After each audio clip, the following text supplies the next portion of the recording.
Saudara Ketua DPP PD Perjuangan Said Abdullah mengungkap keinginannya menduetkan Ganjar Pranowo dan Anies Baswedan pada Pilpres mendatang. Said bilang Anies memiliki sejumlah faktor yang membuatnya layak untuk dipasangkan dengan Ganjar Pranowo. Meskipun demikian, putusan akhir ada di tangan Ketua Umum PDI Perjuangan Megawati Soekarno Putri. Saja mimpi itu dalam kondisi apa? Dalam kondisi supaya kita ini tidak perlu lagi lah ada istilah kampret cebong, tidak perlu lagi lah ada istilah oh Anies di bawah, tidak perlu dihitung. Kami tidak dalam posisi itu. Partai Demokrat mengaku belum mendengar soal adanya wacana menduetkan baca pres Ganjar Pranowo dan Anies Baswedan. Meskipun merupakan tokoh nasional, namun Partai Demokrat menilai keduanya memiliki semangat dan arah yang berbeda dalam membangun Indonesia ke depannya.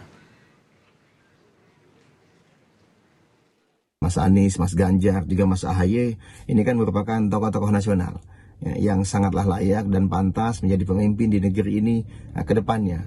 Hanya saja kita tahu saat ini kami Demokrat bersama dengan Koalisi Perubahan sudah memiliki jalan sendiri. Sedangkan Mas Ganjar sendiri sudah memiliki jalannya. Sudah memiliki jalannya sendiri, hanya saja memang jika saat ini kita belum bersama, mungkin ke depannya. Bagaimanapun kan semangat Koalisi Perubahan ini ingin berkolaborasi dan sinergi dengan semua elemen bangsa untuk Indonesia yang lebih baik. Senada dengan partai satu koalisi, Nasdem yang mengusung Anies Baswedan sebagai baca pres menanggapi santai usulan duet Ganjar dan Anies pada Pilpres 2024. Sekjen Partai Nasdem, Hermawi Taslim menyebut setiap dialog ataupun mereka siap berdialog dengan pihak manapun. Meski demikian, Nasdem menegaskan Koalisi Perubahan untuk Persatuan tetap solid. Itu sah saja, orang bermimpi kan bebas. Tetapi kalau itu ingin dijadikan wacana, kami pikir wacana itu harus didalami bersama-sama. Dan untuk itu Nasdem sebagai bagian dari koalisi Anies itu senantiasa terbuka untuk dialog. Kami masih solid tergabung dalam Koalisi Perubahan, Nasdem, Partai Demokrat dan PKS. Lalu bagaimana membaca peluang dipasangkannya Ganjar Pranowo dan Anies Baswedan? Kita ulas bersama dengan Airlangga Pribadi Kusuma selaku pengajar Departemen Politik FISIP dari Universitas Airlangga. Selamat malam, salam sehat Mas Airlangga. Iya, salam sehat Mas. Selamat malam. Ya, DPP PDIP menyampaikan wacana untuk menduetkan Ganjar dan juga Anies Baswedan. Anda membacanya seperti apa? Iya, pertama harus kita lihat ini sebagai bentuk seperti testing the water ya. Jadi tes ombak gitu kan, dalam proses-proses politik untuk membangun pasangan-pasangan yang akan muncul dalam Pilpres 2024. Gitu. PDIP yang tes ombak begitu ya? Iya, PDIP dalam artian ini sosok Pak Said Abdullah ya sebagai salah satu DPP dari PDIP menampilkan melontarkan wacana tersebut.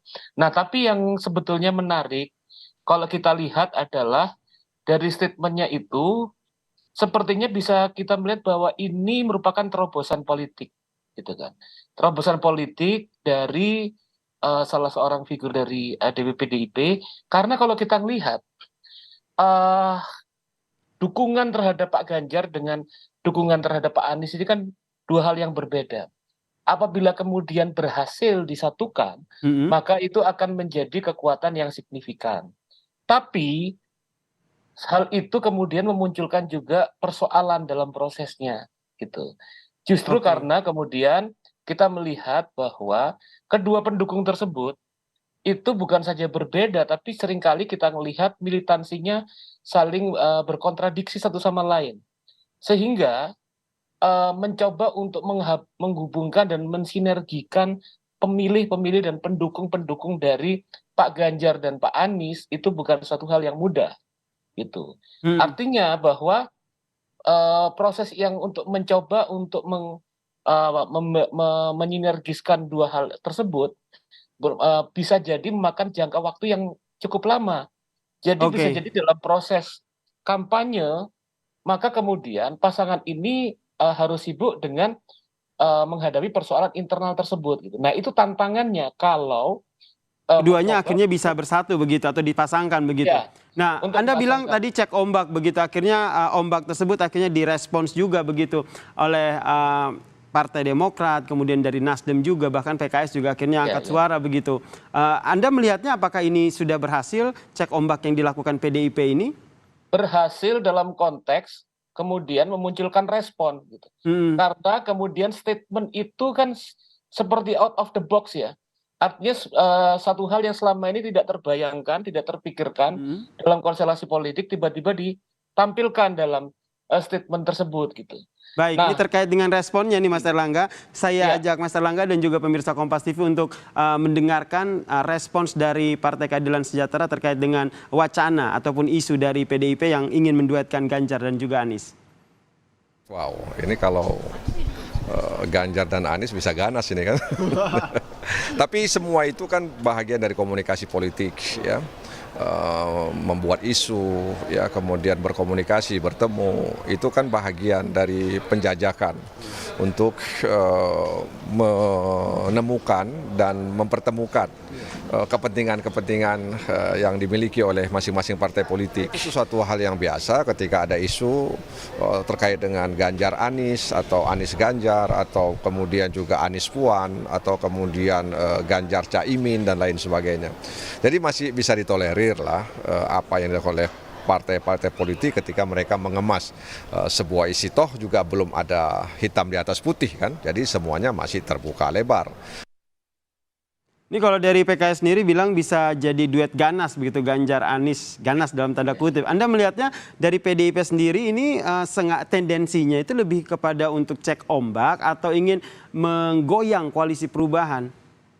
Iya, saya pikir bahwa di internal PDIP sendiri masih belum tercapai kesepakatan tentunya ya, baru kemudian ditampilkan. Nah, kemudian kalau tadi kita lihat bahwa selama sampai sebelum proses kandidasi itu dikirimkan ke KPU, saya pikir bahwa proses-proses kemungkinan-kemungkinan itu sangat mungkin gitu. Dan juga kalau kita lihat bahwa apabila kemudian muncul pasangan ini, maka kemudian dalam konteks politik nasional kita juga bisa meredam terjadinya polarisasi politik yang selama ini kemudian menjadi bagian dari problem politik keindonesiaan kita gitu. Artinya tadi seperti disebutkan oleh Pak Said Abdullah misalnya, kita tidak lagi bicara tentang misalnya cebong kampret gitu kan, atau kemudian hal-hal yang membelah satu sama lain. Cuma persoalannya bukan hal yang mudah tadi saya utarakan, karena misalnya di satu sisi Pak Ganjar kemudian merepresentasikan melanjutkan kepemimpinan Jokowi. Sementara tagline dari Pak Anies awalnya itu adalah perubahan gitu. Itu kemudian dilihat dari sisi situ kita bisa melihat perbedaan kontras di antara keduanya. Oke, ini ada perbedaan visi begitu ya. Ya, perubahan betul. dan juga melanjutkan begitu. Jadi sesuai dengan topik dialog kita, isu duet Ganjar dan Anies ini menurut Anda mungkin akan terjadi? Kalau bicara tentang kemungkinan bisa jadi, bisa terjadi gitu. Tapi ada selalu kemungkinan gitu.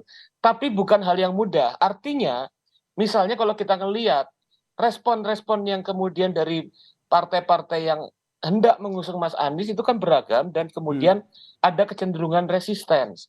Nah, hal itu kan kemudian menunjukkan terjadinya gesekan di dalam.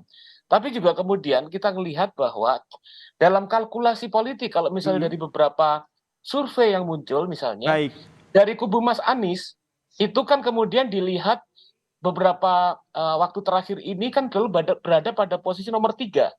Ya kan? Artinya pilihan-pilihan politik yang memungkinkan gitu, daripada menggenapi 2 kemudian kandidat pasangan, maka kemudian bisa jadi tawaran tersebut meskipun baru testing the water bisa jadi diambil, karena kemudian kalau itu yang dilakukan, maka kemudian dia bisa menjadi posisi dalam konteks wapres begitu. Baik, kita nantikan ya Mas Erlangga ya. Nanti seperti apa nih? Apakah ini hanya sekedar isu seperti kata Anda tadi cek ombak, tapi kita nggak tahu ya kemungkinannya akan seperti apa. Terima kasih Mas Erlangga Pribadi Kusman, pengajar Departemen Politik FISIP dari Universitas Erlangga telah berbagi perspektifnya di Kompas Malam. Salam sehat Mas Erlangga. Salam sehat Mas.